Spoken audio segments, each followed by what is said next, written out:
Dynamics have changed since we started.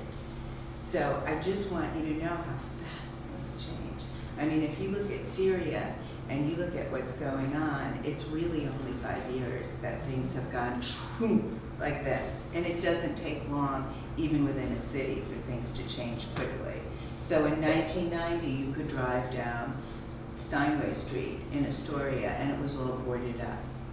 In 2001, it's totally packed. You can barely get down the street, and it's mostly shops and cafes and restaurants from North Africa, Morocco, Tunisia, Egypt, I mean, it just changed. And so I think that when things change really quickly, the elements of what it takes to have a dialogue don't change. The details of who you're having the dialogue with sometimes change. Because also, it's the next generation of children that are here. So anybody I would have interviewed 15 years ago that was 15, they're 30. That means their whole life has changed. But they're also 30, a child of new immigrants who might not speak English.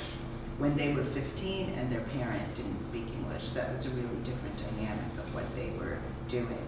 So now these kids have gone to college, like you're in college, but the parents may not be engaged in that conversation, depending on what kind of education the parents came with. And that's where class really comes into what are we talking about in terms of how people interact dynamically in a community. When we started interviewing people, the thing we had in common is, was I an outsider? Not exactly, because I live in Queens. Does anybody live in Queens or have gone there? It really was, I would say 20 years ago, a borough where people who couldn't afford to live in Manhattan, Brooklyn is cool, Queens was like, people who really didn't have money, artists that wanted to live somewhere, nobody would come and visit me.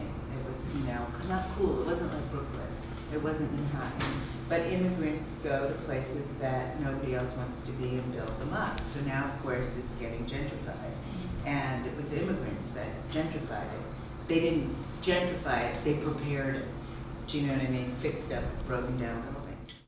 I think it's incumbent on us as human beings and anybody who lives in New York to get very specific so that people know what's going on, because everybody gets a broad sweep. And that means that any of us don't know who we're looking at, because I don't know you, I don't know where you're from, you don't really know much about me. And so, except for what you read in the introduction, but it doesn't really tell you much. And so that becomes such a huge thing in our contemporary world. Where are you from? I'm from Pakistan, but my family is from Kashmir, which is the disputed region between India and Pakistan, and we're actually from the Indian side. You're from the Indian side, but you were born in Pakistan. No, I was born in Saudi Arabia, but we migrated, my grandparents migrated to Pakistan during partition. During partition, okay. So, you have embedded in your body war borders, right? And in your family. And so you know what I'm talking about with you're all Desis. It's like this happens with the kids that I work with. Where are you from is many different places, and the border has crossed many people.